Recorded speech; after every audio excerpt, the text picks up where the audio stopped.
A professor should teach me in my room instead. The moment Aarav said that, both Reyansh and Abhimanyu glared at him sharply. Abhimanyu immediately grabbed Aarav's wrist and pulled him toward a corner. "Come here for a second," he said through clenched teeth. "I need to talk to you." As soon as they moved away from Aryan, Abhimanyu looked at him in irritation. "What nonsense are you saying? If we told you to study in the study room, then obviously there's a reason behind it." Aarav frowned in confusion. "But why?" Abhimanyu lowered his voice and replied. "Because there are no cameras in your room. The cameras are installed in the study room." Aarav blinked. "And if Professor Aryan teaches you in your room, then how will Reyansh watch him?" A slow grin appeared on Abhimanyu's face. "Don't forget one thing. Reyansh didn't bring Professor Aryan here just to teach you. Teaching is only an excuse. He only wants to keep the professor close to himself." Aarav instantly understood everything and smirked.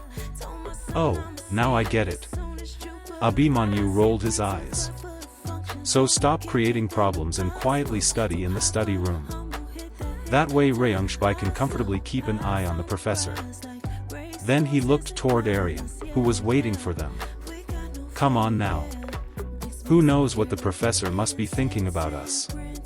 Both brothers quickly walked back. Aarav immediately changed his tone and smiled politely. "Let's go, Professor. We'll study in the study room instead." Aryan simply nodded and followed him. Meanwhile, Reyansh calmly walked toward his bedroom upstairs. The moment he entered his room, he switched on his laptop. Within seconds, the live recording of the study room appeared on the screen. Reyansh leaned back in his chair, his dark eyes fixed intensely on Aryan's face.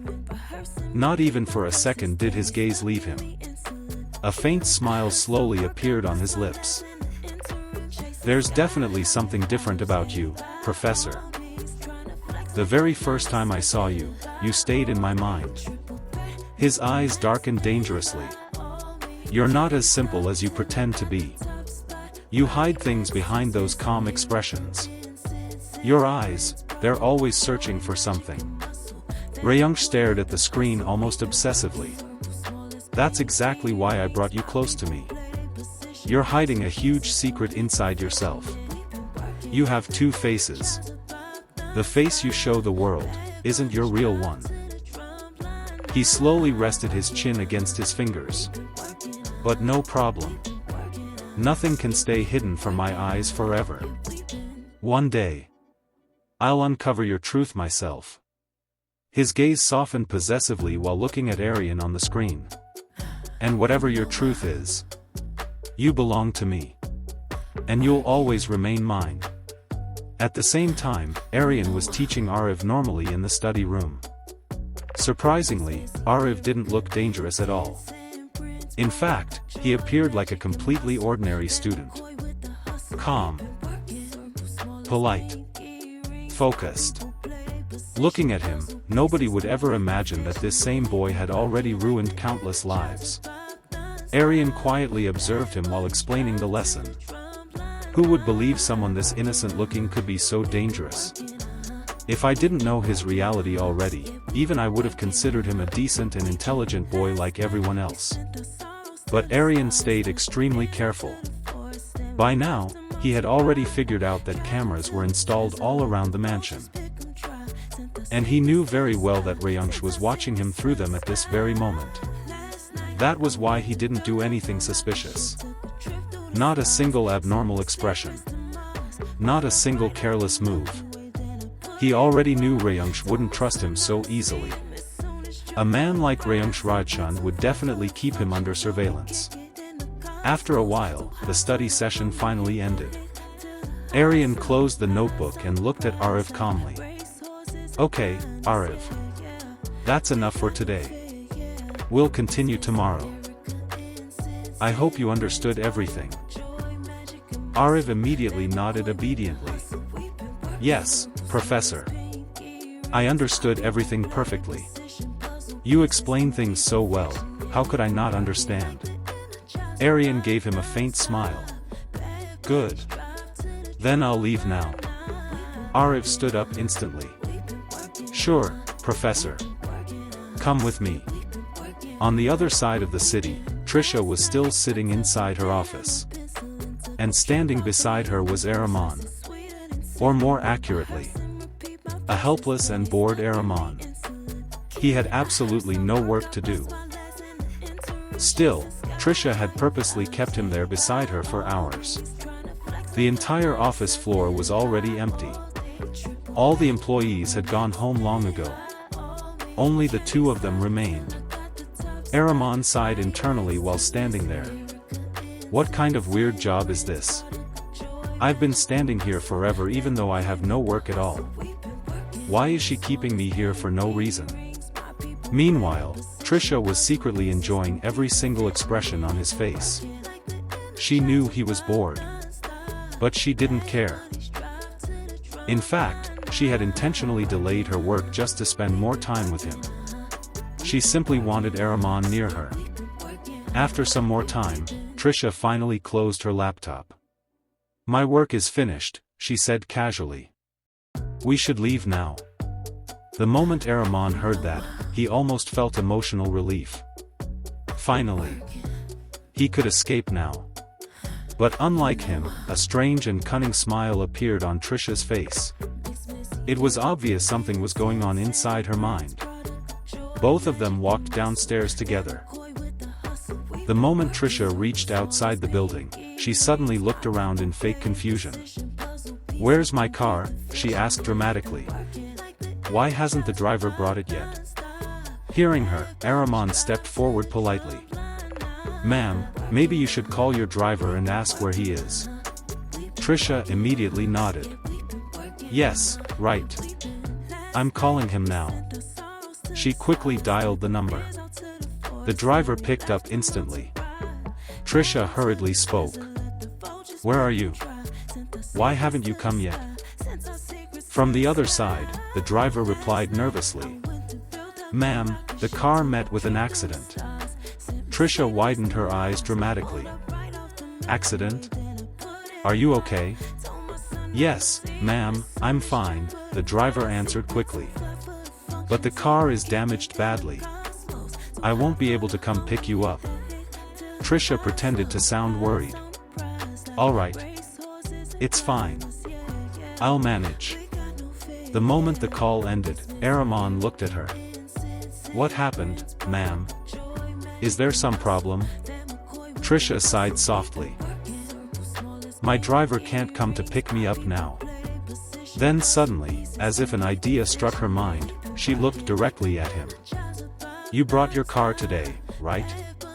So, can you drop me home? Aramaan internally wanted to refuse. Very badly. But he couldn't directly say no to his boss. So in the end, he forced a polite smile onto his face. Yes, ma'am. I'll drop you home.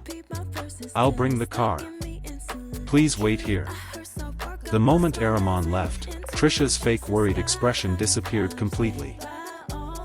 A sly smile slowly spread across her lips. Everything was going exactly according to her plan.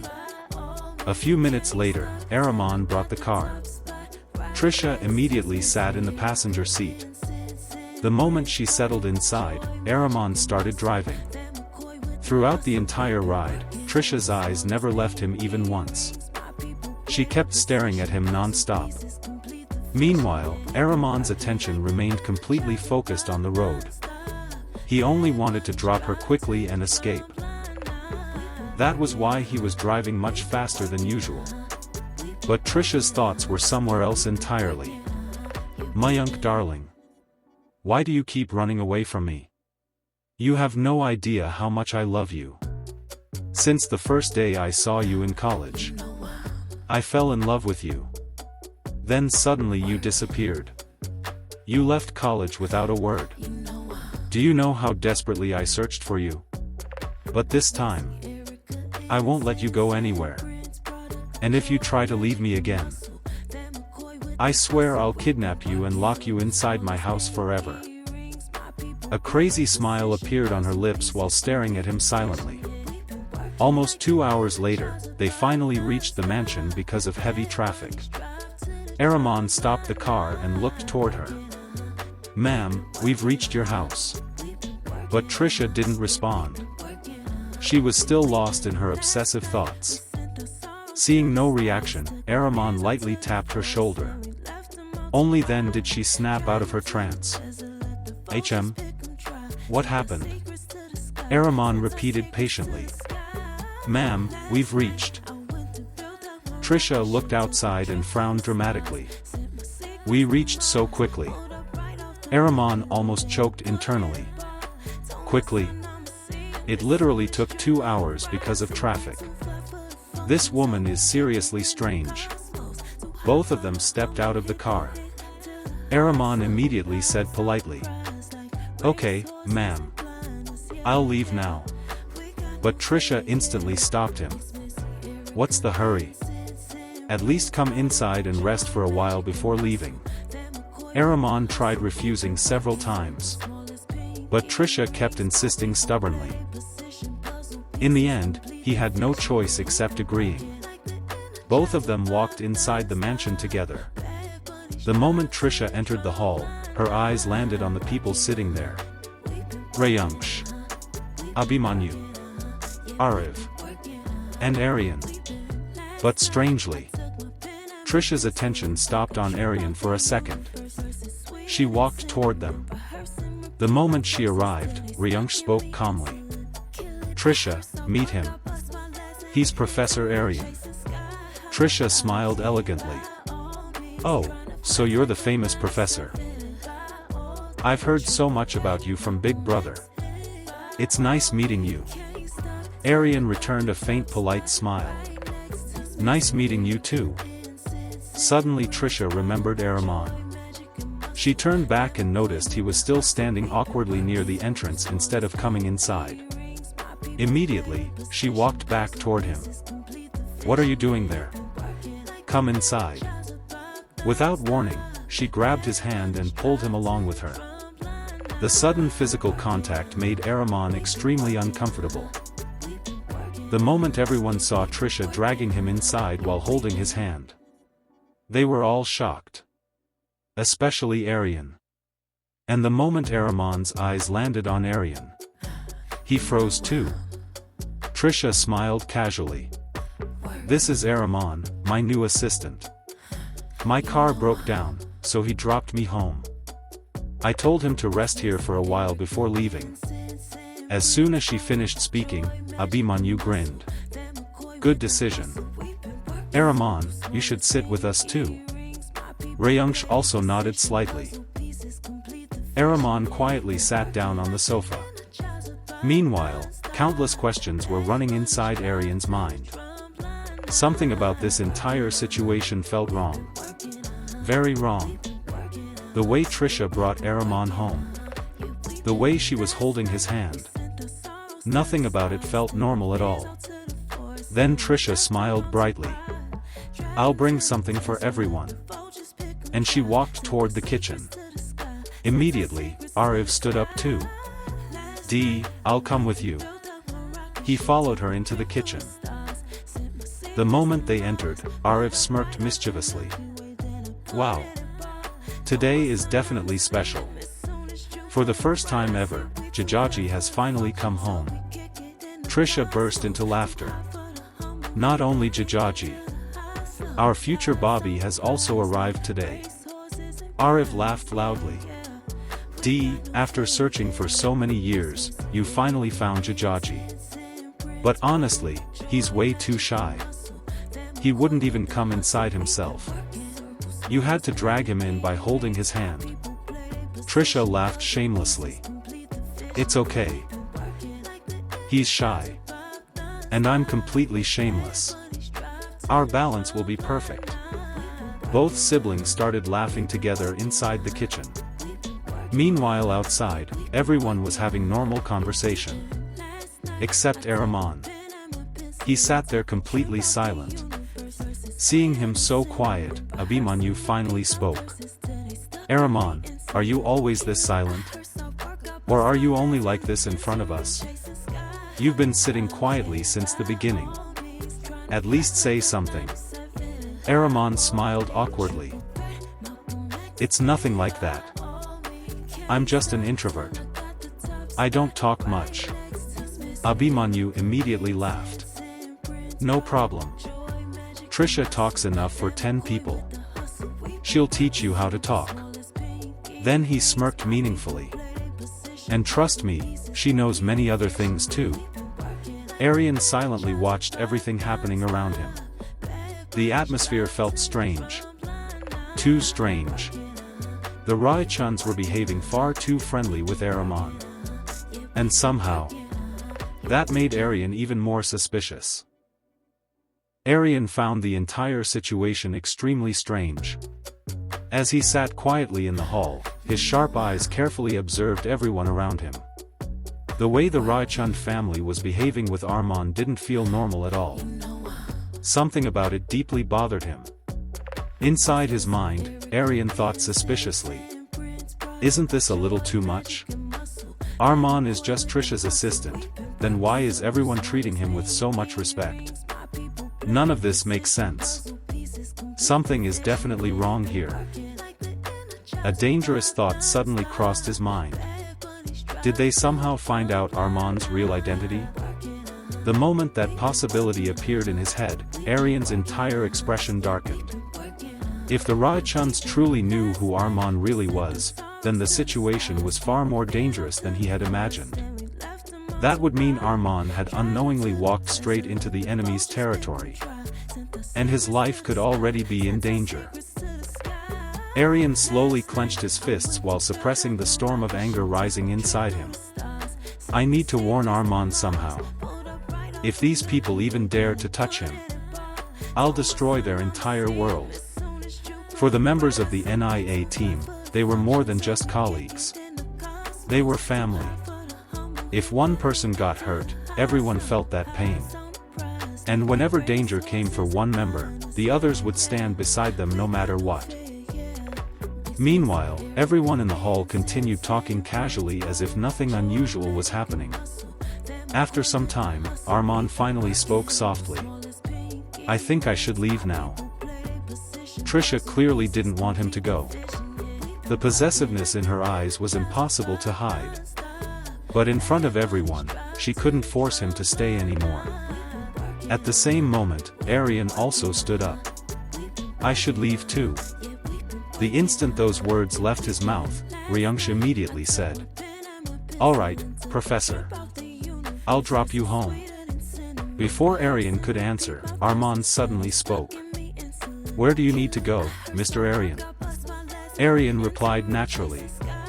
I need to go to Shastriya Park. Aramaan nodded lightly. I'm going that way too. I can drop you on the way.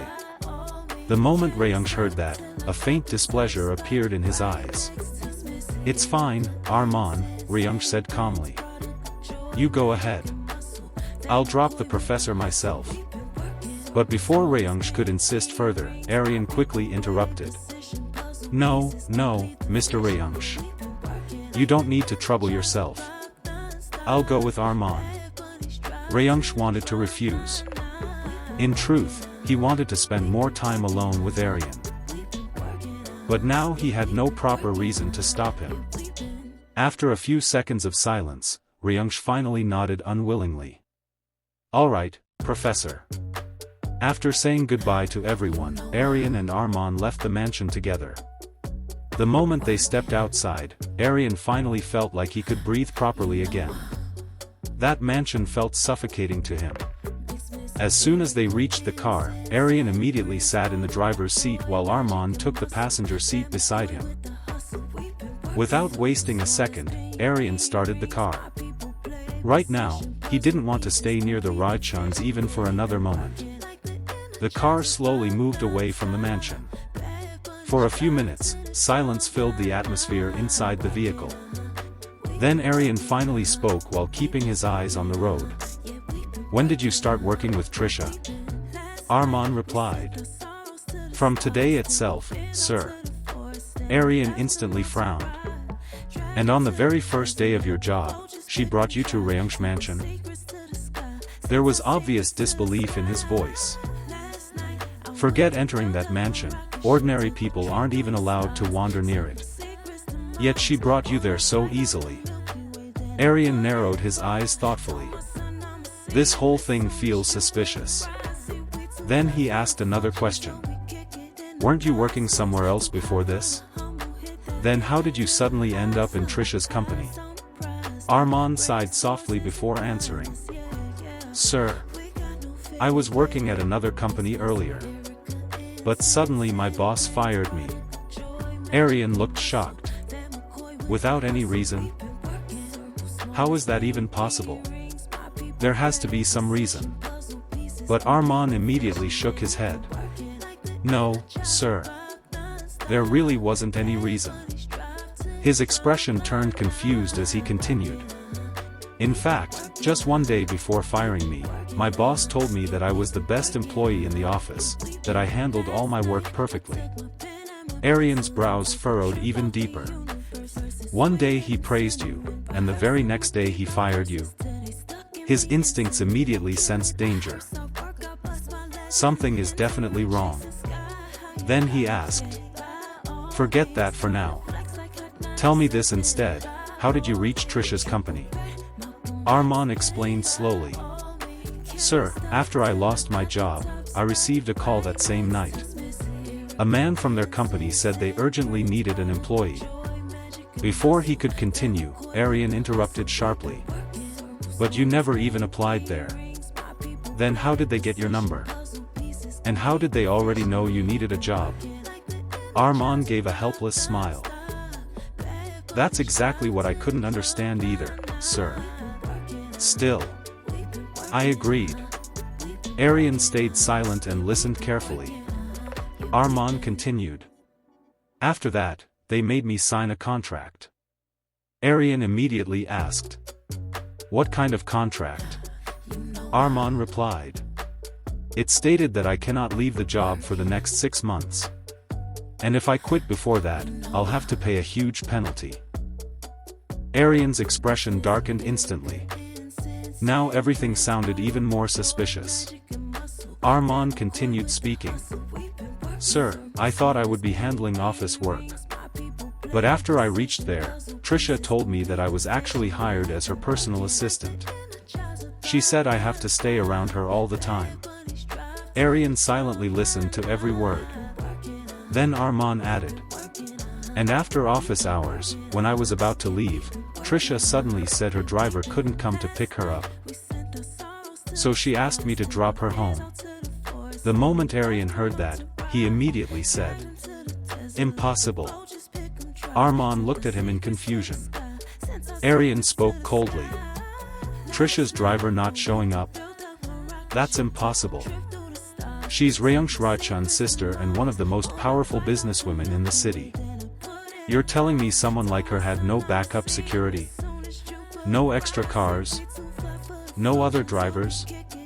Aryan let out a sarcastic laugh. What a joke.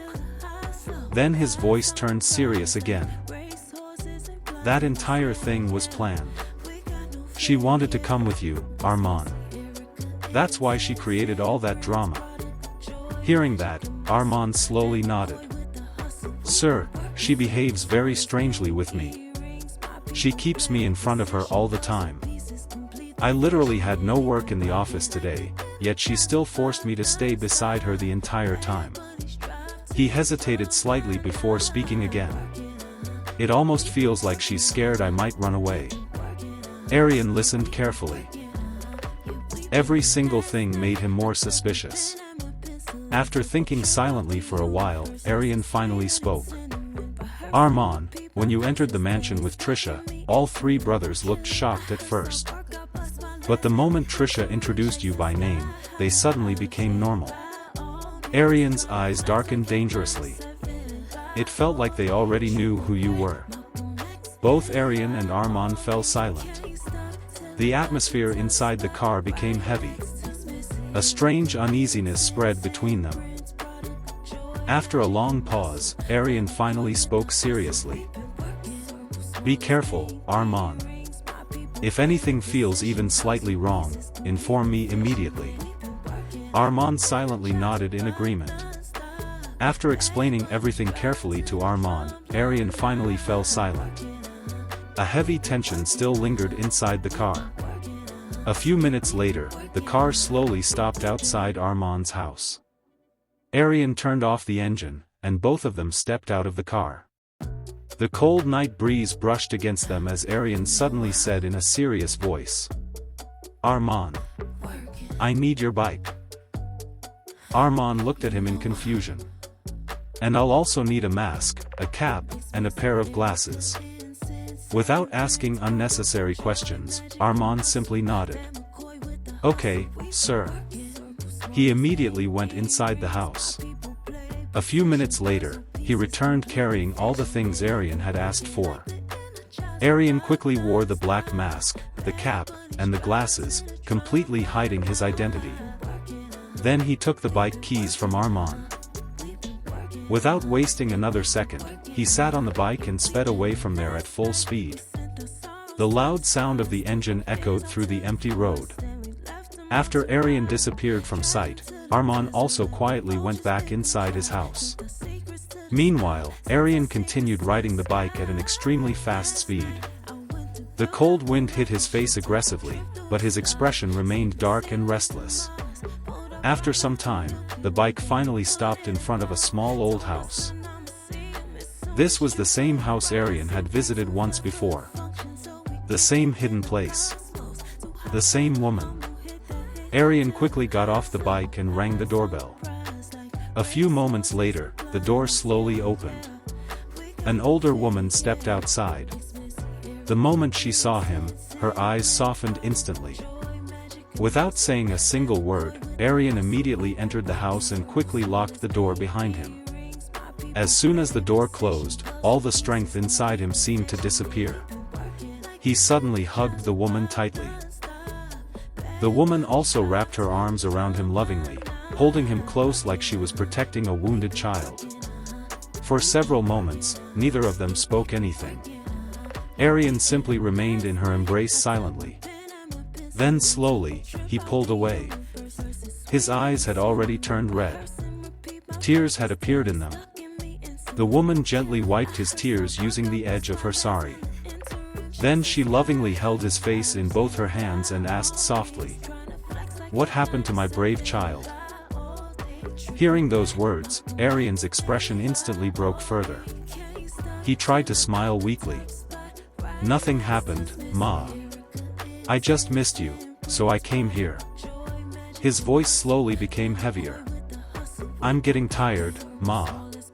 Tired of fighting all the time. My mind never feels peaceful anymore. So much anger keeps building inside me. Sometimes I feel like screaming. And at night, I can't even sleep properly." The woman looked at him painfully. Then she softly said, "Then why don't you leave all this behind, Beta? Move forward in life." But Aryan immediately shook his head. "How can I leave it all behind so easily, Ma?" His eyes suddenly filled with burning hatred. "How can I stay peaceful until I take my revenge?" The woman sighed sadly. "This fire of revenge is burning you alive, Aryan. When someone seeks revenge, both sides burn in that fire." But Aryan's expression only turned colder. "Ma, I'm ready to burn in this fire. I'll burn myself. And I'll burn everyone else too." His voice became dangerously calm. "Until I destroy Reyansh, I will never breathe peacefully." Then hatred completely took over his face. "Rajveer Raichand. That man destroyed our entire family. He snatched away all our happiness. He ruined our lives." Aryan clenched his fists tightly. "And the person Rajveer loves the most is Reyansh. When Reyansh gets destroyed, Rajveer will finally feel pain. When his son gets separated from him, only then will he understand what it feels like to lose your loved ones." His eyes turned colder and colder. Reyansh will suffer for the sins of his father. The woman immediately said. But why should Reyansh suffer for Rajveer's mistakes? It wasn't Reyansh's fault. The moment she defended Reyansh, anger flashed through Aryan's eyes. It is his fault, Ma. His voice rose sharply. His fault is that he is Rajveer's son. He's just like his father. He's a mafia too. Like father, like son. The same blood runs through his veins. But the woman gently shook her head. If Reyansh carries his father's blood, then he also carries his mother's blood. A faint sadness appeared in her eyes. He carries Gitanjali's blood too. And Gitanjali was a kind-hearted and pure woman. There is goodness inside Reyansh too. Then she held Aryan's face again and pleaded softly. Please don't hate Reyansh so much, Beta. Please. He is not what he appears to be. Aryan looked deeply confused now. Ma, there's one thing I never understood. Why do you always stop me whenever it comes to Reyansh? Why are you so worried about him? You know he may not be as disgusting as his father. But he's still wrong. The woman lowered her eyes for a moment. Then she softly said. I don't want to tell you anything. I'm your mother. I only want your happiness. I can't watch you burn yourself in this hatred anymore. Her eyes slowly filled with tears. Beta. I have never asked you for anything before. But today, I want to ask for something. Aryan immediately replied. What do you want, Ma? She looked directly into his eyes. Promise me first. Promise me that whatever I ask, you'll give it to me without asking any questions. Aryan nodded instantly. I promise, Ma. Whatever you ask for, I'll give it to you. Tell me. The woman took a deep breath. Then she finally said the words Aryan never expected to hear. I want you to promise me that you will never kill Reyansh. And you will never hurt him. Aryan froze completely. For a moment, it felt like the ground beneath his feet disappeared. He stared at her in absolute shock. Ma, what are you saying? But the woman immediately interrupted him. You promised me. You said you wouldn't ask questions. Her eyes pleaded with him desperately. Tell me, will you keep your promise? Aryan stood there silently. His mind was in complete chaos. This was the last thing he had expected his mother to ask from him. After a long painful silence, he finally nodded unwillingly. I promise, Ma. I will never hurt Reyansh. The moment he said those words, his mother's eyes filled with relief. Aryan hugged her tightly again. Then softly, he whispered. I should leave now, Ma. Take care of yourself. He slowly turned around and walked toward the door. But just as he reached it, he suddenly stopped. He turned back once again. His eyes had become moist. I love you, Ma. The woman smiled through her tears. I love you too, Beta. The moment tears rolled down her cheeks, Aryan's eyes filled again as well. Unable to control himself anymore, he ran back toward her and hugged her tightly once again. His mother immediately wrapped him in her embrace lovingly. No matter how old a child becomes, for a mother, her child always remains the same little kid. After some time, Aryan finally pulled away from his mother's embrace and quietly left the house. The moment he left, his mother sat down on the sofa sadly. Tears slowly filled her eyes as she looked toward the closed door. In a painful voice, she whispered to herself. I know I hurt you today, my child, but what can I do, Beta? Reyansh is like my own child too. She wiped her tears helplessly. I never differentiated between you and Reyansh, never. How could I ever do that? A faint emotional smile appeared on her face as old memories slowly returned to her mind. He is my Gita's child. My childhood friend. My best friend. The one who stood beside me at every step of life. She gave me so much love. Her voice trembled emotionally. If Gita had been alive today, Rajveer would never have been able to hurt our family. She slowly closed her eyes. Painful memories from the past started replaying inside her heart. We were going to become mothers together. She always used to tell me, "Your child is mine, and my child is yours." A tear rolled down her cheek. When you were born, she cared for you even more than Reyansh. And I used to take care of Reyansh. A weak smile appeared on her lips. I fed Reyansh with my own milk. I raised him like my own son. But look where life has brought all of us today. My two children have become enemies of each other. Her eyes filled with pain again. Aryan may say whatever he wants. But my heart refuses to believe that Reyansh has become like Rajveer. Her expression hardened slightly. Reyansh is Gita's son. Not that monster Rajveer's.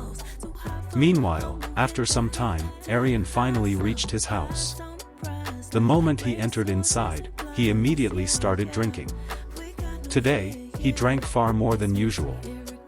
Glass after glass disappeared quickly. His eyes slowly turned red because of anger and frustration.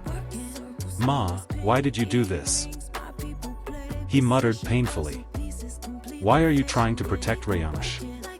What relationship do you even have with him?" His breathing became heavier. "That promise. You tied my hands with that promise. How will I take revenge on Rajveer now?" Suddenly, in anger, Aryan started throwing things around the room violently. Everything nearby crashed onto the floor. His rage had completely exploded. After some time, the alcohol finally affected him completely. Exhausted mentally and emotionally, Aryan eventually fell asleep. The next day. Today was Rohan and Aarav's football match. Both of them were in opposite teams.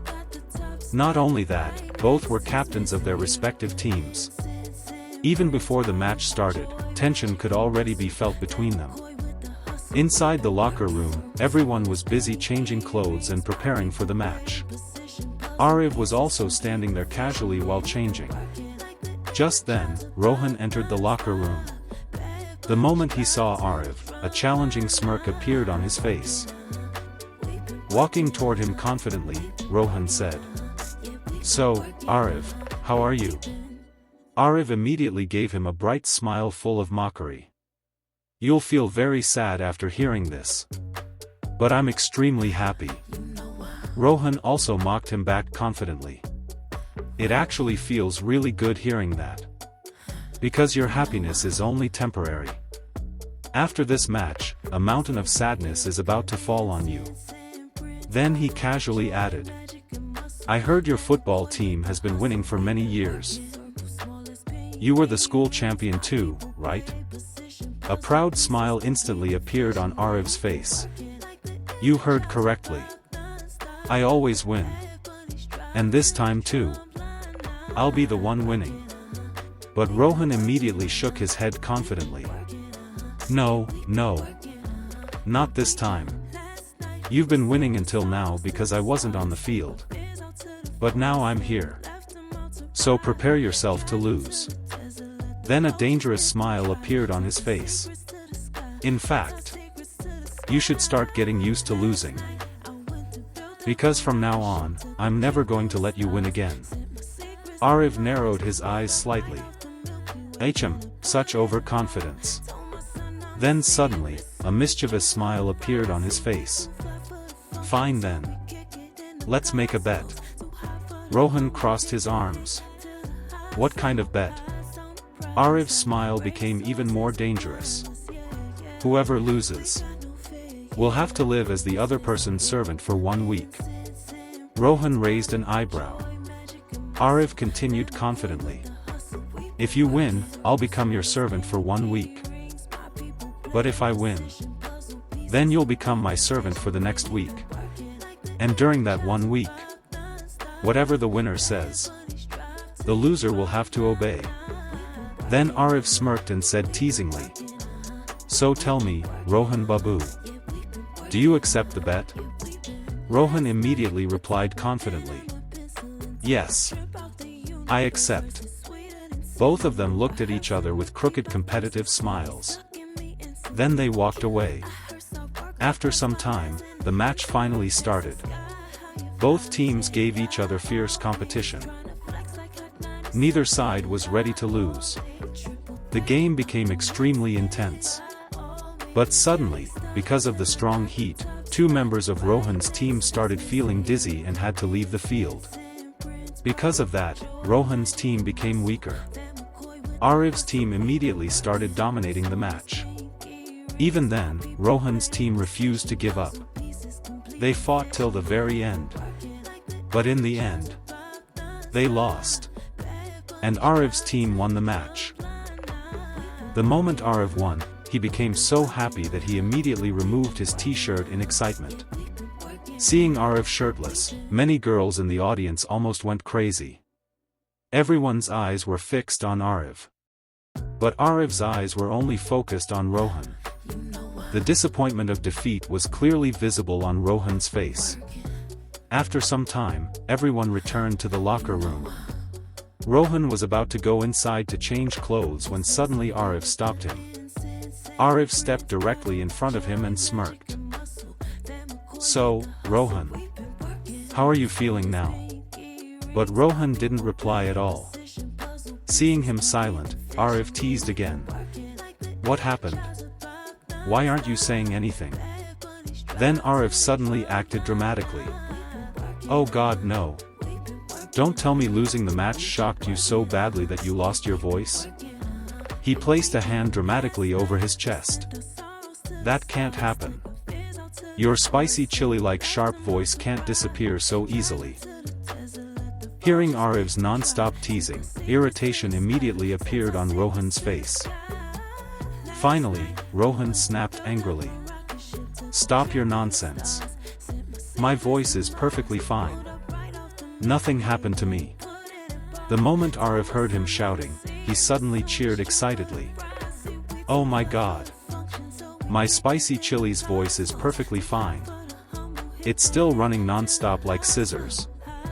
Then Aarav's expression suddenly became serious. "Anyway, enough joking. Do you remember our bet?" A victorious smile slowly appeared on his face. "I won. So now, for the next 1 week, you'll have to live as my servant. Remember this carefully. Whatever I tell you to do, you'll have to do it."